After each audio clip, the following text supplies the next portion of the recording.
Assalamualaikum warahmatullahi wabarakatuh. Jumpa lagi dengan saya, Mas Agus Rahman WMP dari Prodi Ilmu Pemerintahan. Pada kesempatan kali ini, saya akan mempresentasikan materi yang sangat menarik, yaitu perencanaan, pembangunan, dan pemberdayaan masyarakat. Baiklah, langsung saja kita menuju ke materinya. Kita akan melihat definisi perencanaan. Apa itu perencanaan?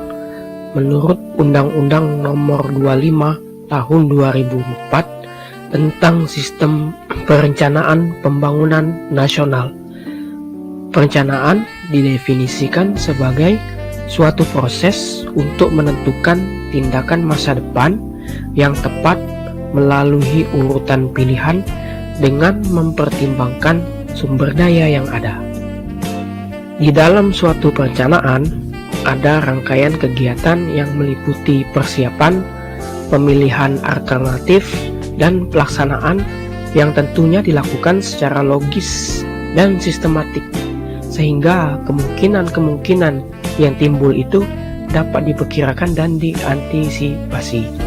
Proses pengambilan keputusan dari alternatif atau pilihan tersebut tentang sasaran dan cara yang akan dilakukan di masa yang akan datang akan sangat berguna untuk mencapai tujuan yang dikehendaki, dibarengi dengan pemantauan dan penilaian atas hasil pelaksanaan tersebut yang dilakukan secara sistematik dan berkesinambungan. Beberapa pengertian perencanaan menurut para ahli. Yang pertama dari De Conyers dan Hills. Menurut De Conyers dan Hills, perencanaan adalah proses yang kontinu, terdiri dari keputusan atau pilihan dari berbagai cara untuk menggunakan sumber daya yang ada, dengan sasaran untuk mencapai tujuan tertentu di masa mendatang. Kemudian, menurut Kelly dan Becker, perencanaan adalah suatu upaya yang dilakukan secara rasional untuk menghadapi masa depan. Selanjutnya, menurut Kaufman, perencanaan adalah suatu proyeksi tentang apa yang diperlukan dalam rangka mencapai tujuan absah dan penilai. Menurut Bintoro Cokroaminoto, perencanaan sebagai proses mempersiapkan kegiatan-kegiatan secara sistematis yang akan dilakukan untuk mencapai tujuan tertentu. Selanjutnya, perencanaan menurut ahli yang lain, yaitu dari Pramuji Atmosudirjo. Menurut Pramuji Atmosudirjo, perencanaan adalah perhitungan dan penentuan tentang sesuatu yang akan dijalankan dalam rangka mencapai tujuan tertentu. Siapa yang melakukan, bila mana, di mana, dan bagaimana melakukannya. Lain lagi menurut SP Siagian. Menurutnya, perencanaan adalah keseluruhan proses pemikiran dan penentuan secara matang menyangkut hal-hal yang akan dikerjakan di masa datang dalam rangka mencapai tujuan yang telah ditentukan sebelumnya. Selanjutnya, menurut Yedior, perencanaan adalah suatu proses penyiapan perangkat keputusan untuk dilaksanakan pada waktu yang akan datang dalam rangka mencapai sasaran tertentu. Setelah kita tahu apa itu perencanaan, selanjutnya kita akan melihat apa itu pembangunan nasional. Menurut Undang-Undang Nomor 25 Tahun 2004 tentang Sistem Perencanaan Pembangunan Nasional, pembangunan nasional adalah upaya yang dilaksanakan oleh semua komponen bangsa dalam rangka mencapai tujuan bernegara. Dengan demikian, perencanaan pembangunan adalah cara atau teknik untuk mencapai tujuan yang diinginkan dalam proses pembangunan, sehingga mampu mewujudkan masyarakat yang maju, makmur, dan sejahtera.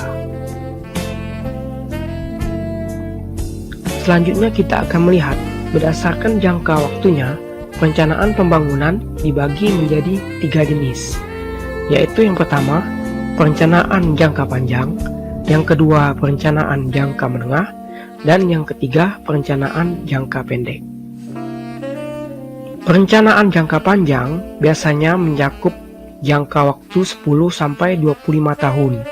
Di saat GBHN masih dijadikan pedoman pada zaman Orde Baru, pembangunan jangka panjang dibuat selama 25 tahun. Sedangkan di zaman sekarang, pembangunan jangka panjang hanya mencapai waktu 20 tahun saja.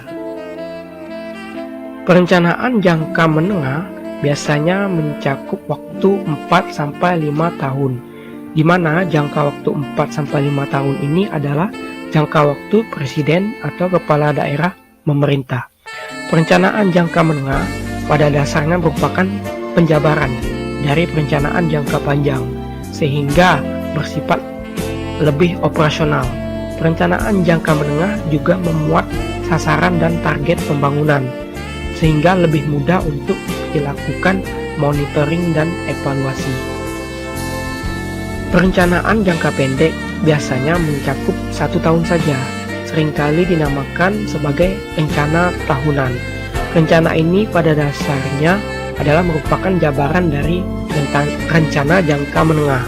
Perencanaan tahunan ini berisi program dan kegiatan lengkap dengan pendanaannya. Karena itu, rencana tahunan ini dijadikan dasar utama dalam penyusunan anggaran pendapatan dan belanja nasional atau RAPBN maupun RAPBD. Rencana tahunan yang mencakup ke semua sektor dinamakan Rencana Kerja Pemerintah Daerah atau disebut RKPD.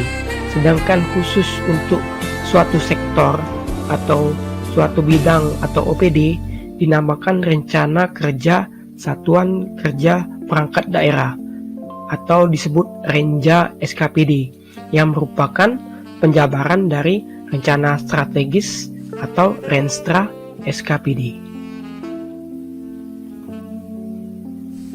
Tujuan perencanaan pembangunan.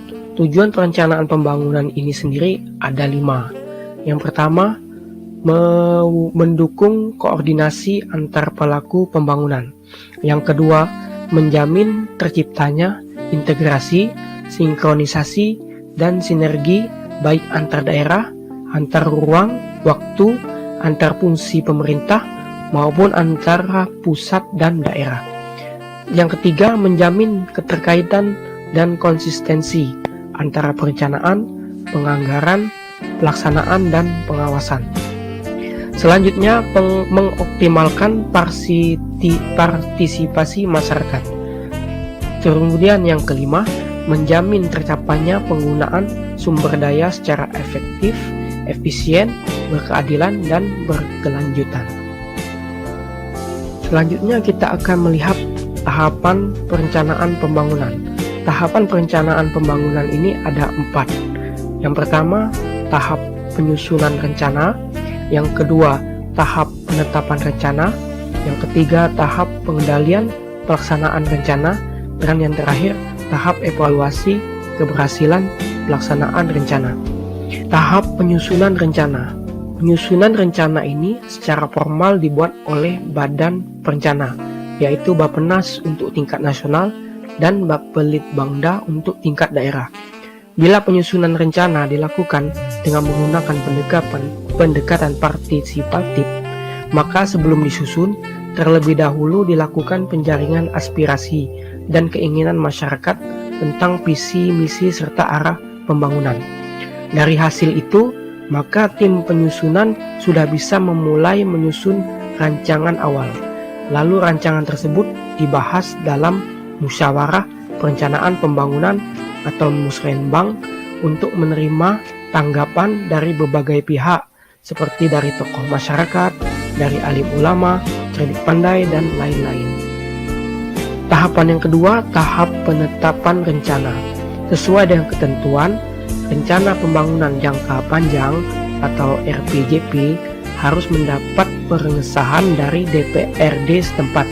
Sedangkan rencana pembangunan jangka menengah atau RPJM dan RKPD atau jangka pendek cukup mendapat pengesahan dari kepala daerah.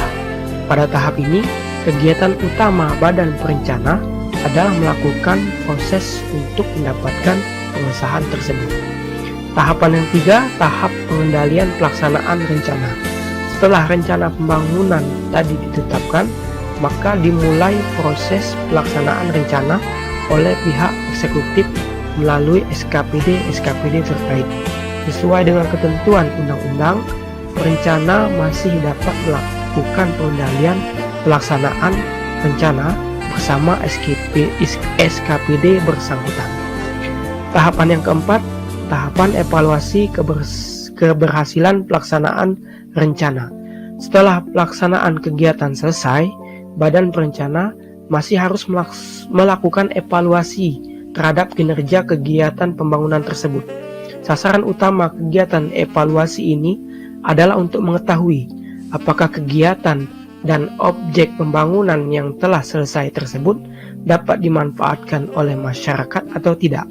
Evaluasi yang dilakukan menggunakan metode evaluasi kerja yang paling kurang didasarkan pada 3 unsur utama, yaitu unsur masukan atau input, terutama dana, unsur keluaran atau output, dan hasil atau outcome. Selanjutnya, kita akan melihat apa itu pemberdayaan masyarakat. Menurut Permendagri RI nomor 7 tahun 2007 tentang kader pemberdayaan masyarakat pasal 1 ayat 4, pemberdayaan masyarakat adalah suatu strategi yang digunakan dalam pembangunan masyarakat sebagai upaya untuk mewujudkan kemampuan dan kemandirian dalam kehidupan bermasyarakat, berbangsa, dan bernegara. Menurut Undang-Undang Nomor 6 Tahun 2014 tentang Desa, pemberdayaan masyarakat desa adalah upaya mengembangkan kemandirian dan kesejahteraan masyarakat dengan meningkatkan pengetahuan, sikap, keterampilan, perilaku, kemampuan, kesadaran, serta memanfaatkan sumber daya melalui penetapan kebijakan, program, kegiatan, dan pendampingan yang sesuai dengan esensi masalah dan prioritas kebutuhan masyarakat desa. Selanjutnya, prinsip-prinsip pemberdayaan masyarakat. Prinsip-prinsip pemberdayaan masyarakat ada 4. Yang pertama, prinsip kesetaraan. Yang kedua, prinsip partisipasi. Yang ketiga, prinsip keswadayaan atau kemandirian. Dan yang terakhir, prinsip keberlanjutan. Yang pertama, prinsip kesetaraan. Prinsip utama yang harus dipegang dalam proses pemberdayaan masyarakat adalah adanya kesetaraan atau kesejajaran kedudukan antara masyarakat dengan lembaga yang melakukan program-program pemberdayaan masyarakat. Masing-masing saling mengakui kelebihan dan kekurangan sehingga terjadi proses saling belajar. Prinsip partisipasi. Program pemberdayaan yang dapat menstimulasi kemandirian masyarakat adalah program yang sifatnya partisipatif, direncanakan, dilaksanakan, diawasi, dan dievaluasi oleh masyarakat. Untuk itu diperlukan waktu dan proses pendampingan yang melibatkan pendamping yang mempunyai komitmen tinggi terhadap pemberdayaan masyarakat. Selanjutnya, prinsip keswadayaan atau kemandirian. Prinsip keswadayaan adalah menghargai dan mengedepankan kemampuan masyarakat daripada bantuan pihak lain. Potensi dalam diri masyarakat, terutama masyarakat ekonomi lemah, harus digali dan dijadikan modal dasar bagi proses pemberdayaan. Bantuan dari orang lain yang bersifat material harus dipandang sebagai penunjang, sehingga pemberian bantuan tidak justru melemahkan tingkat keswadayaannya. Selanjutnya, yang terakhir, prinsip keberlanjutan. Program pemberdayaan perlu dirancang untuk berkelanjutan, sekalipun pada awalnya peran pendamping itu lebih dominan dibandingkan masyarakat itu sendiri. Tetapi secara perlahan dan pasti, peran pendamping akan makin berkurang, bahkan akhirnya dihapus, karena masyarakat sudah mampu mengelola kegiatannya sendiri. Selanjutnya kita akan melihat aspek-aspek pemberdayaan masyarakat. Aspek-aspek pemberdayaan masyarakat ada 3. Yang pertama adalah enabling atau menciptakan iklim. Yang kedua empowering atau memperkuat daya. Dan yang terakhir adalah protecting atau melindungi. Enabling adalah menciptakan suasana atau iklim yang memungkinkan potensi masyarakat berkembang. Kita yakin bahwa setiap manusia, setiap masyarakat memiliki potensi yang dapat dikembangkan.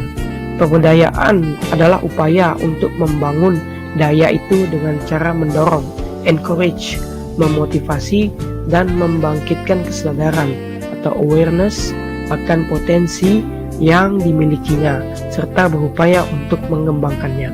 Sedangkan empowering adalah meningkatkan kapasitas dengan memperkuat potensi atau daya yang dimiliki oleh masyarakat. Perkuatan ini meliputi langkah-langkah nyata seperti penyediaan input serta pembukaan akses peluang-peluang yang dapat membuat masyarakat menjadi makin berdaya. Yang terakhir, protecting. Dalam proses pemberdayaan harus dicegah yang lemah menjadi bertambah lemah oleh karena kekurang berdayaan dalam menghadapi yang kuat. Melindungi dalam hal ini dilihat sebagai upaya untuk mencegah terjadinya persaingan yang tidak seimbang, sehingga eksploitasi yang kuat atas yang lemah bisa dihindari.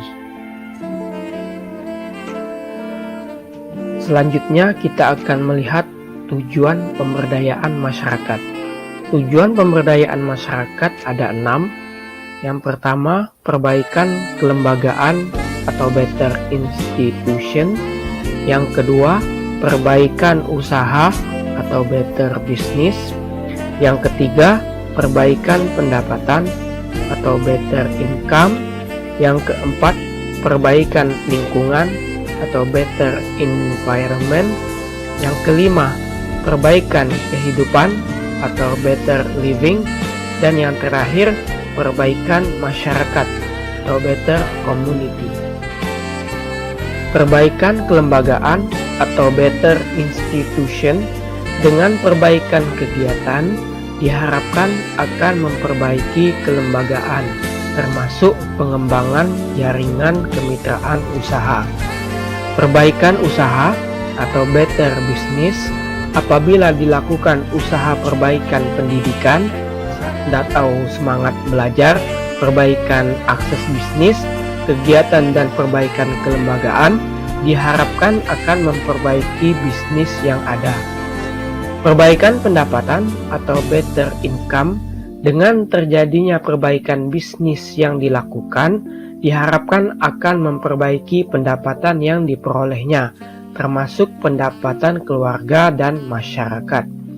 Perbaikan lingkungan atau better environment, perbaikan pendapatan diharapkan dapat memperbaiki lingkungan, fisik dan sosial, karena kerusakan lingkungan seringkali disebabkan oleh kemiskinan atau pendapatan yang terbatas.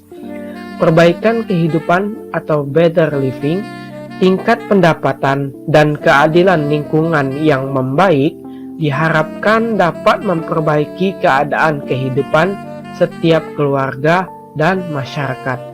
Dan yang terakhir, perbaikan masyarakat atau better community, kehidupan yang lebih baik yang didukung oleh lingkungan, fisik dan sosial yang lebih baik diharapkan akan terwujud kehidupan masyarakat yang lebih baik pula.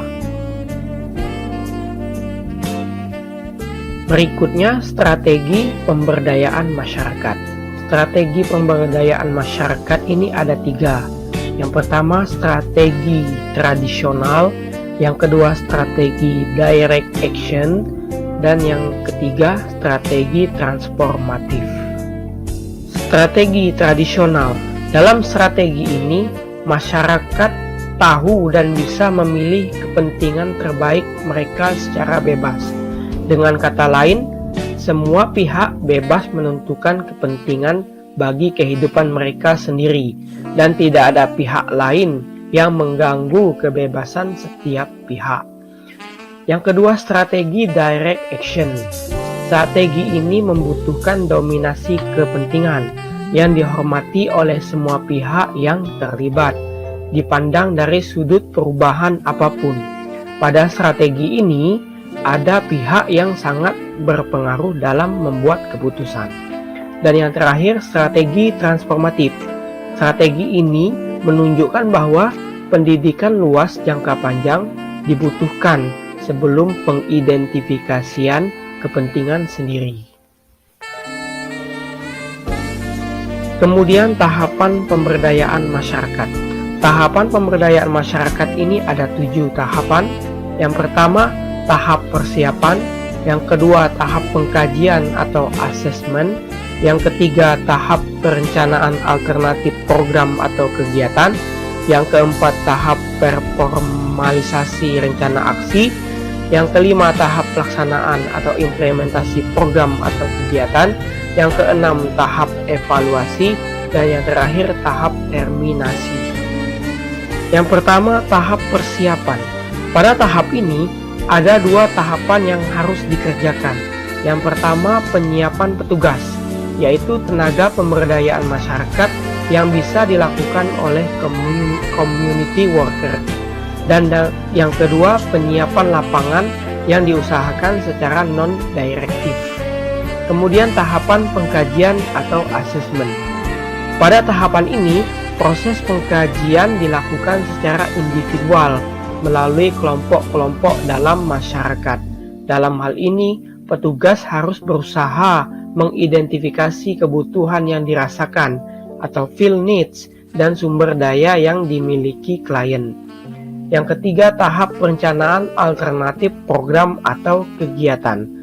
Pada tahapan ini, petugas sebagai agen perubahan, exchange agent, secara partisipatif mencoba melibatkan warga untuk berpikir tentang masalah yang mereka hadapi dan bagaimana cara mengatasinya. Dalam konteks ini, masyarakat diharapkan dapat memikirkan beberapa alternatif program dan kegiatan yang dapat dilakukan. Selanjutnya, tahap pemformalisasi rencana aksi. Pada tahapan ini, agen perubahan membantu masing-masing kelompok untuk merumuskan dan menentukan program dan kegiatan apa yang akan mereka lakukan untuk mengatasi permasalahan yang ada. Di samping itu juga, petugas membantu untuk memformalisasikan gagasan mereka ke dalam bentuk tertulis, terutama bila ada kaitannya dengan pembuatan proposal kepada penyandang dana.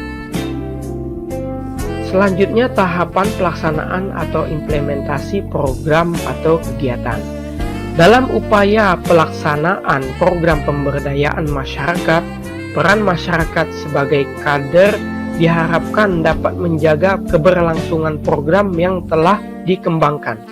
Kerjasama antara petugas dan masyarakat merupakan hal penting dalam tahap ini, karena terkadang sesuatu yang sudah direncanakan dengan baik melenceng saat di lapangan. Yang keenam, tahap evaluasi. Evaluasi sebagai proses pengawasan dari warga dan petugas program pemberdayaan masyarakat yang sedang dikerjakan. Evaluasi sebaiknya dilakukan dengan melibatkan warga. Dengan keterlibatan warga diharapkan dalam jangka pendek dapat membentuk suatu sistem komunitas pengawasan secara internal. Untuk jangka panjang dapat membantu komunikasi masyarakat yang lebih mandiri dengan memanfaatkan sumber daya yang ada. Dan yang terakhir, tahap terminasi. Tahap terminasi merupakan tahap pemutusan hubungan secara formal dengan komunitas sasaran. Dalam tahap ini diharapkan proyek yang dilaksanakan harus segera berhenti.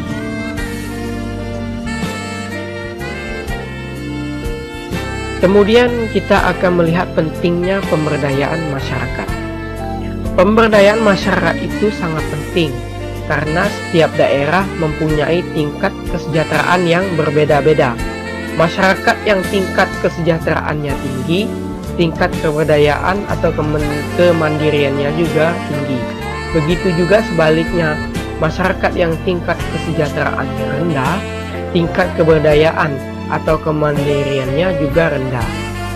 Untuk itu, perlu adanya usaha pemberdayaan masyarakat guna melatih kemandirian atau keberdayaan masyarakat, sehingga pada akhirnya akan meningkatkan kesejahteraan masyarakat. Kemudian, keterkaitan pemberdayaan masyarakat dengan pembangunan. Pemberdayaan masyarakat sangat erat kaitannya dengan pembangunan. Pembangunan ini meliputi berbagai aspek kehidupan, baik itu pembangunan ekonomi, pembangunan politik, budaya, dan lain-lain. Bila suatu daerah atau wilayah masyarakatnya kurang berdaya, maka perkembangan pembangunannya akan lambat dan berimplikasi pada kesejahteraan yang terhambat pula. Fungsi pemerintah dalam pemberdayaan masyarakat ada 3. Yang pertama, fungsi pengaturan. Fungsi pengaturan ini meliputi penyediaan infrastruktur ekonomi, menyediakan barang dan jasa kolektif, menjembatani konflik dalam masyarakat, menjaga kompetensi, menjamin akses minimal setiap individu kepada barang dan jasa, serta menjaga stabilitas ekonomi. Fungsi yang kedua adalah fungsi pelayanan. Fungsi pelayanan mencakup pelaksanaan tugas negara dalam melayani warga negara melalui organ pemerintah dan aparat pemerintah. Dan yang terakhir, fungsi pemberdayaan.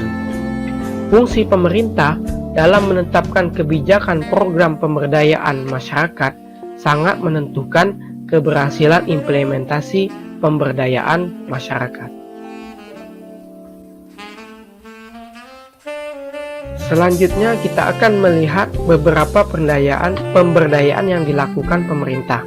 Pemberdayaan yang dilakukan pemerintah diantaranya adalah pemberdayaan pendidikan, pemberdayaan ekonomi, pemberdayaan sosial budaya, kemudian pemberdayaan psikologi, dan terakhir pemberdayaan politik. Selanjutnya, organisasi pemerintah yang berfungsi dalam pemberdayaan masyarakat ada banyak, diantaranya adalah Kementerian Desa, Pembangunan Daerah Tertinggal dan Transmigrasi, kemudian Kementerian Sosial, selanjutnya Kementerian Pemberdayaan Perempuan dan Perlindungan Anak, Kementerian Kesehatan, Kementerian Lingkungan Hidup dan Kehutanan, kemudian Kementerian Pertanian, Badan Pemberdayaan Masyarakat dan Pemerintahan Desa atau BPMPD, dan terakhir Lembaga Pemberdayaan Masyarakat.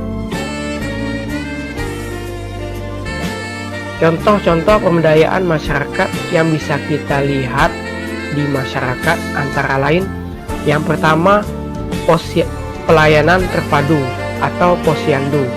Yang kedua, pondok bersalin desa atau polindes. Yang ketiga, upaya kesehatan tradisional melalui tanaman obat atau toga. Dan yang terakhir, UKGM atau unit kegiatan gigi masyarakat. Pos pelayanan terpadu atau posyandu merupakan jenis pelayanan yang paling memasyarakat saat ini.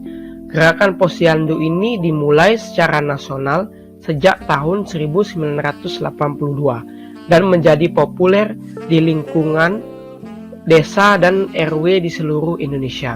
Posyandu meliputi beberapa program prioritas, di antaranya adalah KB, KIA, imunisasi, dan penanggulangan diare yang terbukti mempunyai daya ungkit besar terhadap penurunan angka kematian bayi.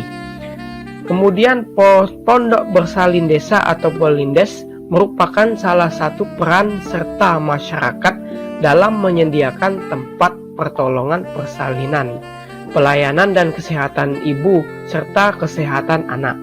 Kegiatan polindes ini antara lain melakukan pemeriksaan terhadap ibu hamil, ibu nifas, ibu menyusui, bayi dan balita, memberikan imunisasi, penyuluhan kesehatan masyarakat, terutama kesehatan ibu dan anak, serta pelatihan dan pembinaan kepada kader dan masyarakat. Kemudian contoh berikutnya adalah upaya kesehatan tradisional melalui tanaman obat keluarga atau toga. Fungsi dari toga adalah menghasilkan tanaman yang dapat dipergunakan antara lain untuk menjaga kesehatan dan mengobati gejala atau keluhan dari beberapa penyakit yang ringan. Selain itu, toga juga berfungsi ganda mengingat dapat dipergunakan untuk memperbaiki gizi masyarakat, upaya pelestarian alam, dan memperindah taman dan pemandangan. Dan contoh pemberdayaan yang terakhir adalah UKGM atau Unit Kesehatan Gigi Masyarakat. Pembangunan kesehatan gigi dan mulut dibutuhkan peran serta masyarakat sebagai salah satu strategi penyelenggaraan pembangunan kesehatan, meliputi perorangan maupun kelompok masyarakat. Perencanaan pembangunan pemberdayaan masyarakat. Model perencanaan pembangunan yang baik untuk saat ini adalah model pembangunan pemberdayaan, di mana di dalam model ini tugas pemerintah tidak lagi menggerakkan, namun menstimulasikan pembangunan. Sebagai contoh, stimulus yang diberikan pemerintah untuk masyarakat desa melalui dana desa, pembangunan jalan setapak, pembinaan ibu-ibu PKK, Karang Taruna, kader posyandu merupakan contoh pembangunan dan pemberdayaan masyarakat desa. Masyarakat desalah yang berperan aktif dalam membangun desa mereka sendiri. Kegiatan masyarakat ini tidak mungkin dapat berjalan tanpa adanya stimulus atau dana anggaran dari pemerintah, dalam hal ini pemerintah pusat. Karena itulah model pembangunan ini yang cocok dan tetap diterapkan di Indonesia sampai sekarang, di mana pemerintah memberikan stimulus pembangunan kepada masyarakat. Oke, demikianlah presentasi materi perencanaan pembangunan dan pemberdayaan masyarakat yang dapat saya sampaikan. Semoga materi ini dapat bermanfaat untuk kita semua. Terima kasih atas perhatiannya. Mohon maaf bila ada kata-kata saya yang salah atau penyampaian saya yang tidak benar. Jangan lupa untuk like, komen, dan subscribe-nya. Dan sampai jumpa di lain kesempatan. Saya akhiri dengan ucapan wabillahi taufiq wal hidayah.